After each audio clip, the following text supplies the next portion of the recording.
Hello everybody, Flick here. It's time for yet another Let's Look At, and today we are taking a look at Chasm, a game that is no stranger to this Look At series, as it was the very first game I ever covered in the series before it was even named, before I finished my videos in the way I always do.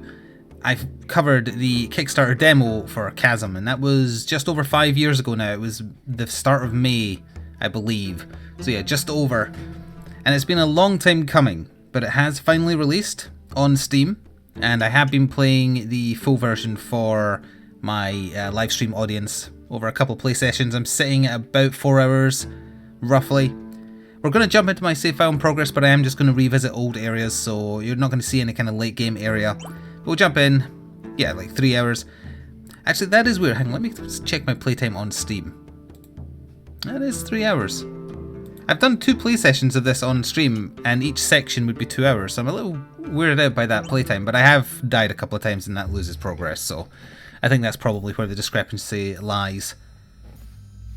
So anyway, Chasm is a game where you play as a soldier recruit who's sent to a mining village after your local garrison hears that something has happened. You get here, and other than one guy, the village is totally deserted, and you're told that they dug too deep in the mines, something came out of it, grabbed everybody in the night, and now you're kind of on your own, stranded here, rescuing people.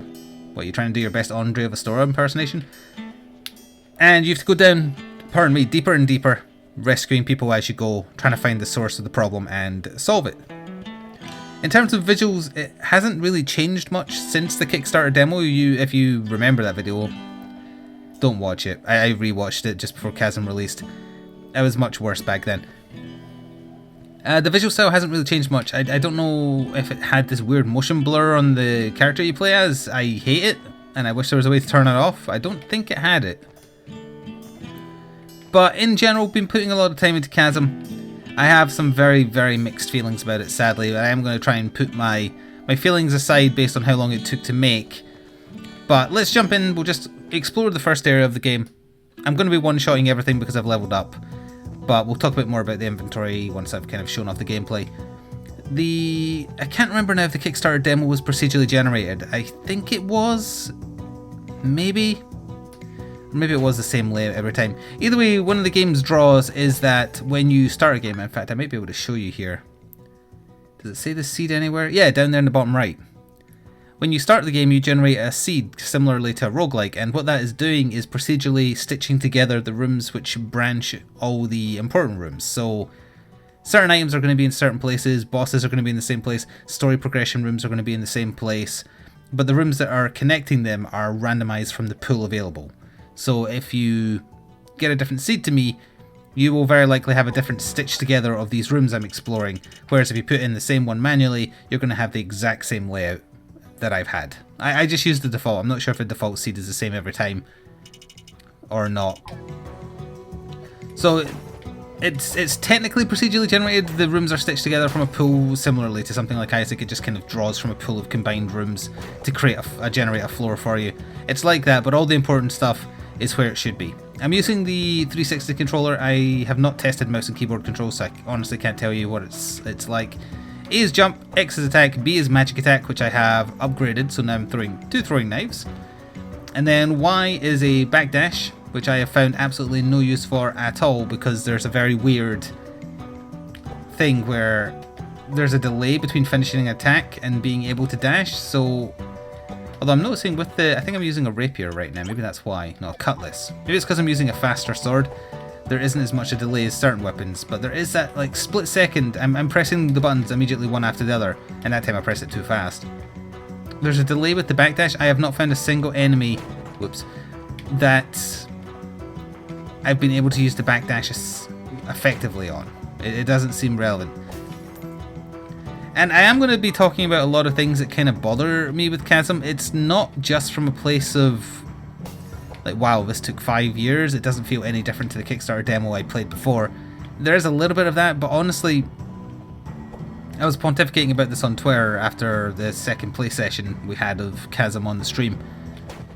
It is so desperately clinging to the retro feel of Castlevania specifically. There's a little bit of Metroid in general, but Castlevania for sure.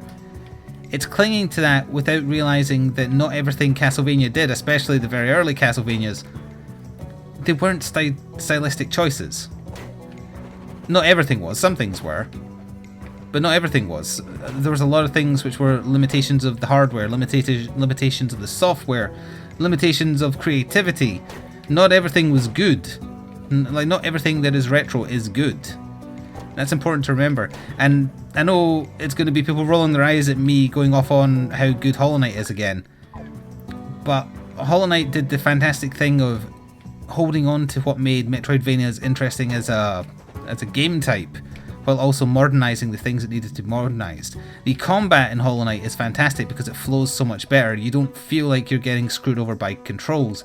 Whereas frequently in Chasm, it feels frustrating because everything is so sluggish. Now I know that, like, I'm trying to replicate it, but in Castlevania, and I remember doing this in the old SNES one, I think, you can do a jump cancel to attack very quickly. And it's kind of expecting you to do that, because if you're just swinging normally, although granted again this is a fast weapon so it's not demonstrating it as much as every other weapon I've had so far, you attack so slowly and you're rooted to the spot, and the combat is bad, unfortunately. The room-to-room combat, you're forced to do it in the sense that, well, one, there's bestiary rather, things that you can fill out, but you have to kill a certain number of them to fill in the bestiary page, similar to Hollow Knight. No, I said similar to Hollow Knight, I didn't say Siri, piss off. Sorry, my phone was listening in our conversation and recording every word of it. What was I saying? Yeah, it kind of forces you to, because if you want to find the bestiary entries, you have to kill them all. And also, it's the only way to get XP, and XP raises your... Oh, I didn't realise there was a chest over there I missed. I just don't think I can still get that. Nope. Yeah. We'll head in the other direction now for a little bit. It will mean backtracking through rooms, and they are repopulated as soon as you leave, but we're not going to have anything that's going to cause us a problem here. To finish the point, finally, what was I saying again? I've already forgotten. Oh, the combat. It feels sluggish, and it isn't helped that there's two strategies for enemies. You either walk up to them, hit them, then bounce away, or try and do the jump cancel so you can attack twice quickly. Or you wait until they attack, you jump over them, and you hit them in the back. That is literally the only way you can fight normal enemies. There's no variety beyond those two strategies. And most enemies, if they're not the type that shoot projectiles at you, they will do the only attack they have, which is walk onto your person and do damage every, like, 2 seconds, because you've got a little bit of iframes when you get hit. There's no more complexity than that. And yeah, it's retro. But again, the thing I want them to take home is not everything that's retro is good. There was, like, games back then, there's some great games from ye olden days of the NES and like further back at the Commodore 64 and the Atari. But there were so many limitations then, and if you're pandering only to people who really, really appreciated those games when they were a kid, that's such a niche market that seems like a bad idea. Whereas Hollow Knight takes all those old mechanics, all the good parts of it, modernizes it, and creates something that's wonderful. And this is further confounded, not compounded, that would be interest. Confounded by the fact that Hollow Knight was funded for like 60 something grand Australian dollars. They only asked for 50. I think the Chasm team back when I did the Kickstarter were after, it was either 100 or 150, and they got like 200 or 250. I don't know what they've been doing for 5 years. I honestly don't know if there's been some kind of drama in the background or what, or maybe they changed tact based on trends, because without spoiling a later game area too much, there's a foresty type area that has the exact same mechanics as Hollow Knight. Now, I don't remember specifically if a Castlevania had a forest area with all those mechanics, and maybe they're both just paying homage to the same thing, but it was definitely very, very Hollow Knight when I got there. Not even just the look of it, the enemies, the environmental things. But I will grant you that I don't remember the Castlevania games well enough. I didn't play that many of them when I was a kid. So it's things like that that kind of, they're grating on me as I play the game more. Another thing is there is 6 areas in total. I've found 4 of them now.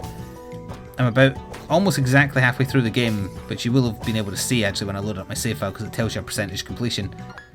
And that's taken me almost 3 hours. I thought it was 4, but it's almost 3 hours. Although again, I've lost some time due to death because you have to save in the red rooms. Actually, it might be the yellow rooms. I keep forgetting. One of them is a shortcut colour and one of them is a save point colour. Huh, is there a secret here I missed? Maybe not.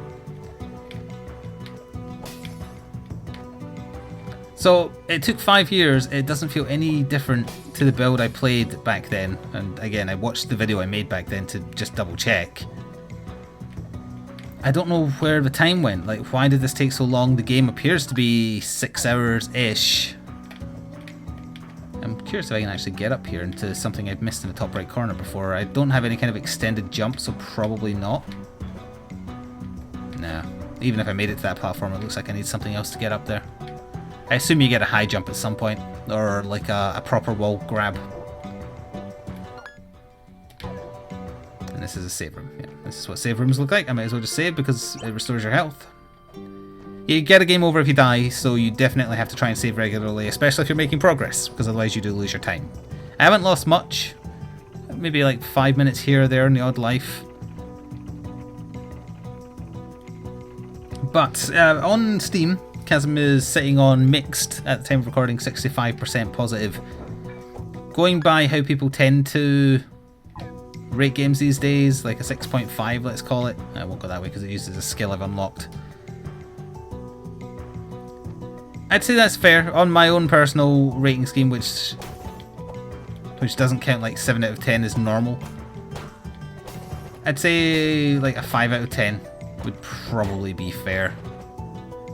There's parts of the game that irritate me. The most fun I had was fighting the first boss. I think that was a very good fight. I've fought another boss since then that I didn't think was very good because it just did the I'm going to walk into you and damage you type thing that most of the enemies do, so I found it frustrating, honestly. Not particularly hard, just frustrating.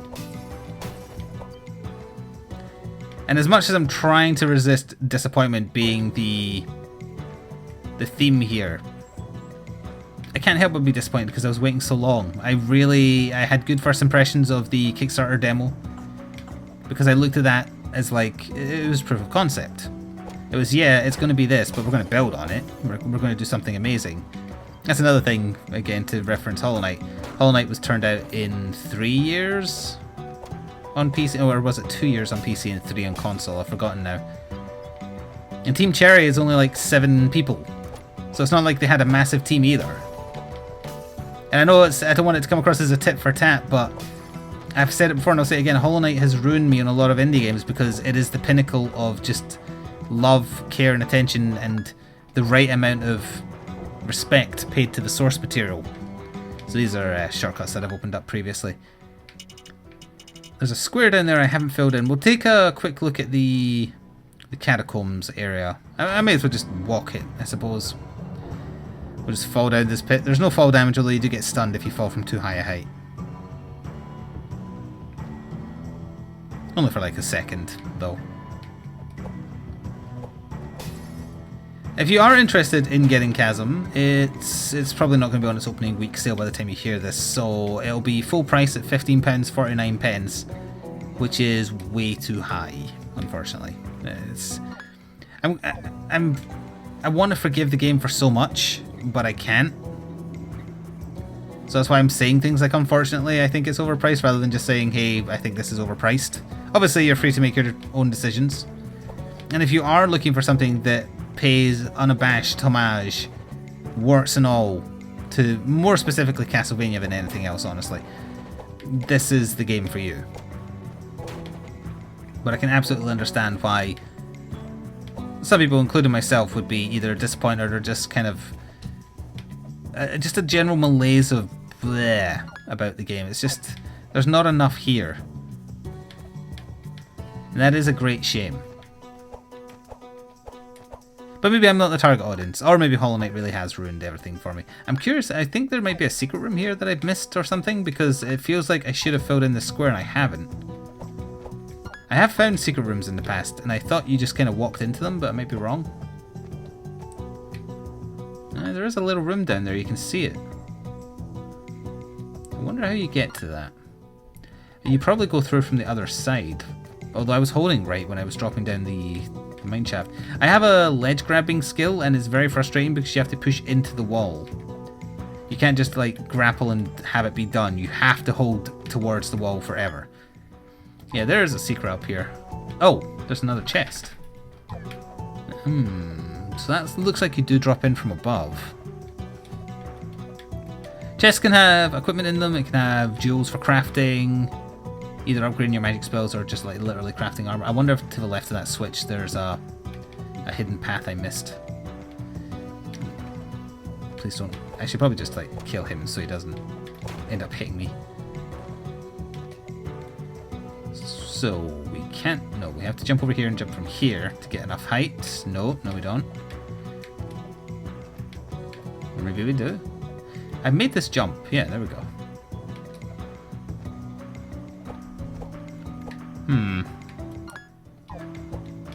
Doesn't appear to be a secret here. Maybe. Nope. I can't work out how to get into that secret room. I can see it. I know it's there. And it's got a chest. But I just don't know how to do it. That's okay. We can take a quick look at the equipment just to cover this. You've got your main hand weapon. You've got your magic spell. I have no idea why you would want to use anything other than the knife because it's just flat out better. I tried the shurikens. They throw like diagonally up at the ceiling for some reason. I don't know why. The axes throw with an arc. I've forgotten what any other ones there are, but honestly just upgrade the knives. They do a lot of damage if you equip yourself for int. And then you also have your armor, of course. And 2 accessory slots. Mostly found accessories as rare drops from enemies so far, but you can just find them in chests and craft them. If I can get to another teleport shortcut fast enough, I will show you the town crafting with the NPCs I've saved so far.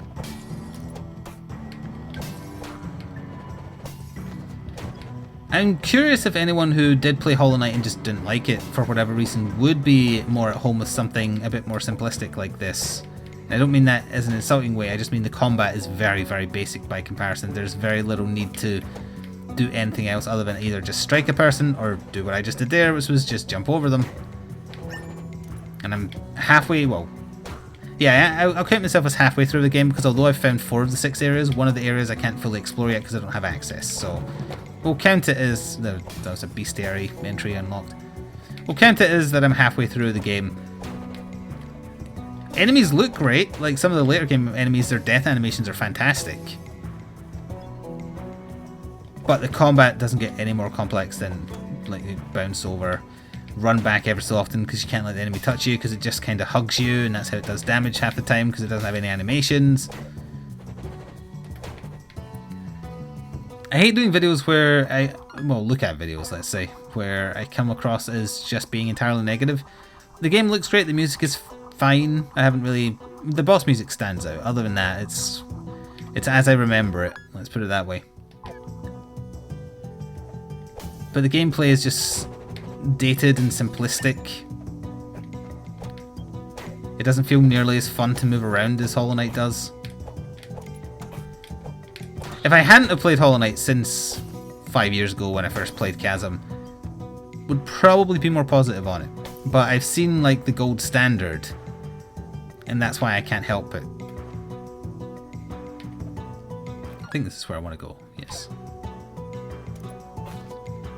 And if you have all the Bestiary entries unlocked and it's a low level area where they're not giving you much XP, you do Dark Souls 3 strats of just running past everything.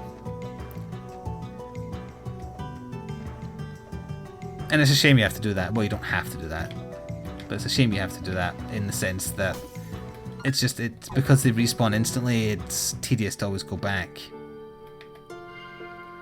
Anyway, there would have been a boss down here, but he has been defeated, so we should just be able to pass through to the Catacombs. Take a quick look at that. This is where the Wendigo boss fight was, which was the one from the Kickstarter demo.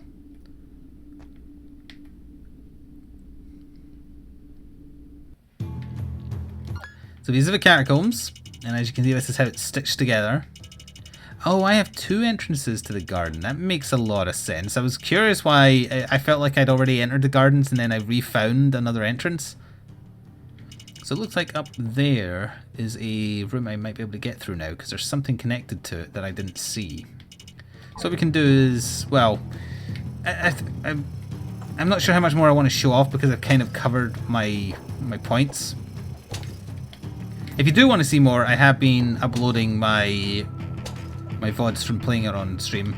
I am trying to get through it, but I can't promise for sure, because after a certain point it has kind of felt like a little bit of a chore, unfortunately. And I keep on saying unfortunately because I hate that I have to say these things about Chasm when I was looking forward to it for so long. Take everything I'm saying with a grain of salt, I suppose, in the sense that bitter disappointment after waiting so long might be playing a little bit of a part here, and I don't know. It just might be. But you can also read some of the positive reviews that the game has. As I say, it's 65% positive, so there is more positive than there is negative. I would say a lot of neutral reviews are fair, and Steam doesn't let you do a neutral review. They really should, honestly, because I feel like this is the epitome of a neutral game. You gonna fire again? You're making a weird noise. No, you're just gonna like walk into me. What a surprise. So I missed something over here, did I? End of this hallway. We'll go over here, see what's here, and then I'll quickly go back to town to show you some of the NPC functions that I've unlocked. Because there is a bit of depth to what they can do for you. Not much, but a little. It's another thing, all the weapons swing the same, with the exception of heavy weapons, which all have the same animation as well, presumably. You're just kind of slicing a thing. It doesn't feel nuanced. Oh yeah, this thing. I don't have a feather. I need a feather for here. Forgot about that. It might be the 5th or 6th area, I'm not sure. Because the thing with the Metroidvania is once you get new traversal skills, or like for instance I do have one which is a slide. You have to go back to previous areas and discover what you missed. Actually, I'd just like to add another complaint I found with the slide, now that I've shown you that I have it. There's bits where you use the slide to get into new areas, and for whatever reason you always do exactly that length of slide. Even if, say, you had like a very low wall, the thickness of this picture in the background here, you're obviously not wanting to stop in the middle of it, so why would they not just make the animation take you all the way to the other end? It comes across as laziness or ineptitude. Little things like that, because I found one on stream and actually proved it. I had to press the button not twice to get through, because when I got to the end here I was stuck on the spot and had to do a third one to totally clear it before it would let me move normally. This took 5 years to make, and that is where the frustration comes from. It doesn't appear like a game that took that long to make. It comes across as slightly amateurish, and I'm not sure what they did with the funding they got. And it's a great shame. Ignore these areas, I'm trying to get teleported back to town. You have to teleport in order. There we are. And I don't really have anything else to say about it than that. I'm going to try and get through it. It does feel a little bit like a chore. I wish it was better, but it isn't. Oh, actually, there's a vendor over here. So he will... Oh, didn't mean to talk to him. He will sell us gems and ingots, both of which have a use at the other NPCs. Sure, I'll buy a gold ingot, why not? And then we'll take that over here, and we can see what we can potentially refine it to. There's a bunch of NPCs in the pub. As far as I can tell, they're like mini games. There's a potion seller, but the potions are all way too expensive because you get barely any gold in the game, so the economy seems entirely off. Like an individual healing potion was 250 gold, I think, and enemies drop like 5 gold every so often. He sells stuff, but then we can also use our ingots to craft things. Like we can craft another gold ring here if we wanted to. There's a gilded hammer. Ooh, that's pretty powerful. And some gold armor, which is also pretty powerful. So that's a way to improve your stats. And then you can also use your gems over here to empower your spells. I've just been like putting in, apparently I had a ruby, sure. I had a couple of things, but they upgrade very slowly. And she sells new spells as well. As far as I'm aware, they're all largely worse than the throwing knives. She also sells warp scrolls, which are very handy because they act like a warp scroll from Diablo and teleport you straight back to town. They cost 500 gold. You're never going to waste that much gold on a single teleport. The economy of the game has had no thought put into it. Both how much you need to upgrade and then just basic quality of life items. Granted, it's an indie game. Indie game devs are not always... pick and choose your words carefully here.